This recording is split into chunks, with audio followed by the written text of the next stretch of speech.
सुशीला कार्कीको ठाउँमा थियो भने नि भाइ हातकडी होइन पाटाका डोरीले। राजावादी आन्दोलनका अगुवा दुर्गा परसाईको जन्म विक्रम सम्वत 2028 साल वैशाख 22 गते तेह्रथुम जिल्लाको अठराई गाउँमा भएको थियो। दुर्गा परसाईका बाबु कृष्ण प्रसाद परसाई र आमा कौशल्या परसाई हुन्। आर्थिक रूपमा कमजोर परिवारमा हुर्किएका परसाई 8 कक्षापछि स्कुल छोडेका थिए। परसाईका परिवार झापा जिल्लामा बसाइ सरेपछि उनले स्थानीय कारखानामा काम गर्न थाले। बाल्यकालको कठिनाइले उनलाई उद्यमशीलताप्रति आकर्षित गर्यो। उनी युवा अवस्थामै युरोप गएर फर्किएपछि भैँसी पालन र डेरी व्यवसाय सुरु गरे। व्यावहारिक चरणमा उनी राजनीतिप्रति आकर्षित हुन थाले, तर औपचारिक राजनीतिक यात्रा पछि मात्र सुरु भयो। आर्थिक अभावका कारणले औपचारिक शिक्षा पुरा नगरे पनि उनले चिकित्सा क्षेत्रमा आत्मनिर्भर बने। उनको विवाह उमा गिरीसँग भयो, जसबाट 2 सन्तान छन्, छोरा निराजन परसाई र छोरी चण्डामाया परसाई। उनी सामाजिक सञ्जालमा अत्यन्त सक्रिय देखिन्छन्, जसमा टिकटक, फेसबुक मार्फत कठोर भाषण र भिडियोहरू पोस्ट गर्ने गर्दछन्। उनको बोलीचाली कठोर र विवादात्मक छ, जसले युवाहरूलाई उत्तेजित पार्ने गर्दछ। परसाई झापामा बसाइ सरेपछि उनले चिकित्सा क्षेत्रमा प्रवेश गरे। उनी B&C medical college and teaching hospital स्थापना गरे, जुन झापाको प्रमुख स्वास्थ्य संस्था बनेको छ। यो संस्थाले मेडिकल शिक्षा स्वास्थ्य सेवामा योगदान दिएको छ, तर उनीमाथि मेडिकल शिक्षा आयोगसँग सम्बन्धित विवादहरू पनि छन्। राजनीतिक रूपमा नेपाली काङ्ग्रेसबाट सुरु गरे पनि माओवादी विद्रोहमा उनी माओवादीसँग जोडिए। उनले माओवादी लडाकुलाई आश्रय दिए र पुष्पकमल दाहाल प्रचण्डको माओवादी केन्द्रसँग सक्रिय रहे। त्यो समयमा उनी माओवादीको गोरिल्लाको रूपमा चिनिन्थे। नेपाल कम्युनिस्ट पार्टी नेकपा गठनपछि उनी केपी शर्मा ओलीको नेकपा एमालेसँग लागे।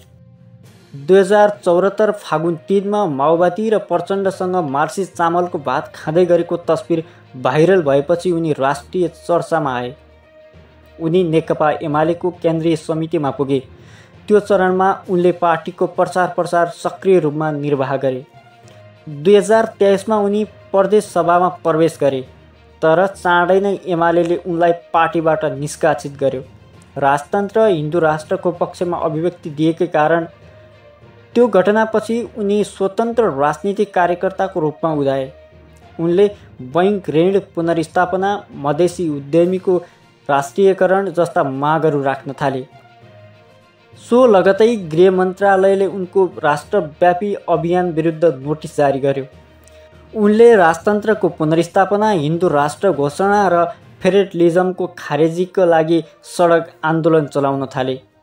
उनले संयुक्त जनआन्दोलन समिति नेतृत्व लिए र पूर्व राजा ज्ञानेन्द्रसँग भेट गर्न थाले। उनले बङ्गलादेशमा अध्ययन र नेपाली विद्यार्थीमाथि अपमानजनक अभिव्यक्ति दिँदा उजुरी पर्यो। सोही वर्ष हतियार लाइसेन्स सम्बन्धी अनुसन्धान भयो। उनको आन्दोलनले युवा समर्थन पायो, तर हिंसात्मक प्रदर्शनका कारण प्रहरीसँग झडप भयो। सन् 2025 मार्च 28 मा काठमाडौँको तीनकोनेमा उनको नेतृत्वमा ठुलो राजावादी प्रदर्शन भयो, जसमा संवैधानिक राजतन्त्र, सनातन हिन्दू राष्ट्र र फेडरलिजम खारेजीका मागहरू राखियो।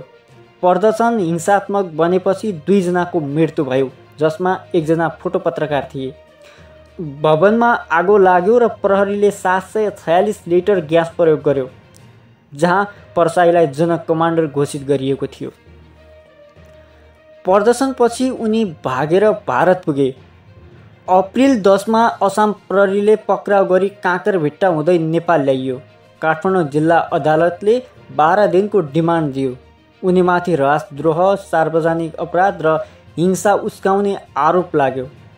61 जना अभियुक्त मध्ये उनलाई समेत कारावासको माग गरियो। 2025 जुलाईसम्म उनी जेलमा थिए, तर राजनीतिक दबावबाट धरौटीमा रिहा भए। 2025 नोभेम्बरसम्म उनी राजावादी कार्यकर्ताको रूपमा सक्रिय थिए। उनी नोभेम्बर 4 मा क्यान्सर उपचारका लागि दिल्ली गए। तर भारतीय सरकारले राजनीतिक गतिविधि नगर्न चेतावनी दियो। हालै उनले काठमाडौँ महानगरका मेयर बालेन शाह विरुद्ध सुकुमवासी बस्तीमा अभियान चलाए र रापरपाका नेताहरू ज्ञानेन्द्र लिङ्गदेल, कमल थापालाई आलोचना गरे। उनले राजतन्त्र संस्थान स्थापना गर्ने योजना अगाडि सारेका छन्। उनको आन्दोलनको मुख्य दलहरूलाई चुनौती दिएको छ, तर हिंसा र विवादको छवि धुमिल बनेको छ। दुर्गा परसाईको जीवन परिवर्तन सङ्घर्ष र विवादको प्रतीक हो। उनको राजनीतिक रूपमा धेरै फेरबदल गरे पनि राजनीतिक आन्दोलनमा राजावादी आन्दोलनमा उनको भूमिका अतुलनीय छ। आजको भिडियो कस्तो लाग्यो? जस्तो लाग्यो त्यस्तै सल्लाह सुझाव प्रतिक्रिया पठाउन नभुल्नुहोला। यस्तै भिडियोको लागि ब्रेन लिड नेपाल युट्युब च्यानललाई सब्सक्राइब गर्न नभुल्नुहोला। हवस् त, यस्तै अर्को भिडियोमा आउने आशा गर्दै आजका लागि बिदा हुन्छु। नमस्कार।